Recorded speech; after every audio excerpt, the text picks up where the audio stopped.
Hello, people. I'm Detroit Miracle. Yes, and indeed. Right now, I am here to explain some ways in which the mind works, or the workings of the mind. That's deep, people. When you see it, hear it, and believe it, it's really heavy. That's a 70s, 60s term for cool, like way heavy, dude.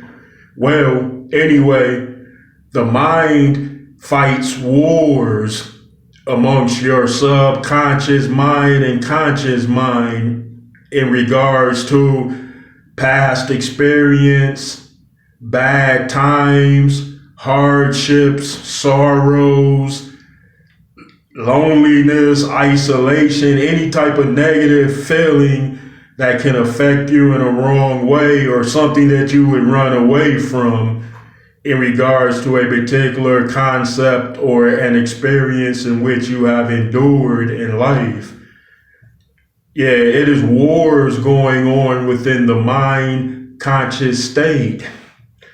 Some might wonder, wars, but Detroit Miracle, who fights those wars? Are you talking about the mind fighting its own mind or the mind fighting the body? No, not really, and not exactly, and not hardly. I mean, when you have particular problems in your life that you want to keep in check and keep at bay, the mind can shape very consciousness ideas, and they will appoint a particular night to battle each mental issue or dilemma in your mind. You might not do it consciously, but you might do it subconsciously.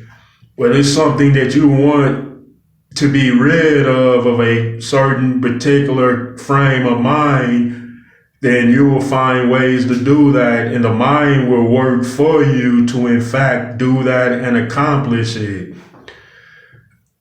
I'm going to give an example of how the mind can fight against any type of ailment, predicament, and bad circumstance in your life. Look at people that have managed to get off of very addictive substances and stay off of those substances for long periods in time. Well, how did it do that? The mind, that is. How did the mind help them stay away? Well, because the mind is at war as far as helping you to stay away from things that are bad and damaging to you, because the mind is survival instinct too, just like the rest of you. In fact, the mind is survival instinct first and foremost. So the mind will clearly know that drugs can destroy it in many ways that is damaging. So it's something the mind doesn't work. So the mind helps and fights hard to rid that person of that particular addiction. The mind has proven to have many successes that way, most certainly, because millions of people have beaten addictions in their lives.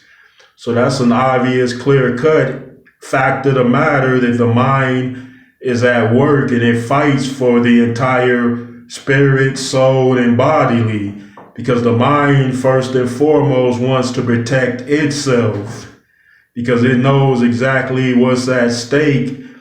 And this is something that people didn't know. The mind has secret buried layers, and in those layers there are operations and functions and realities within those, maybe stories that are being created, to say, based on the extrapolations that the mind has taken in and processed, people. Yeah, it's not hard or it's not complicated to know the mind and understand the mind, especially if you know yourself, your choices, your desires, your will, your strengths, your weaknesses, your negatives, and you got to acknowledge the bad too. Because if you acknowledge it, you face up to it, and then you will gain control over those bads and rid yourself of them, or at least keep them in check. Yeah, have control over your mind. Use the mind and utilize the mind's strong functions to potentially destroy anything damaging and harmful to the mind and the rest of itself. All right, folks. Thanks for tuning in, and I'd appreciate it if you would now give me those likes, comments, and please subscribe to me, Detroit Miracle.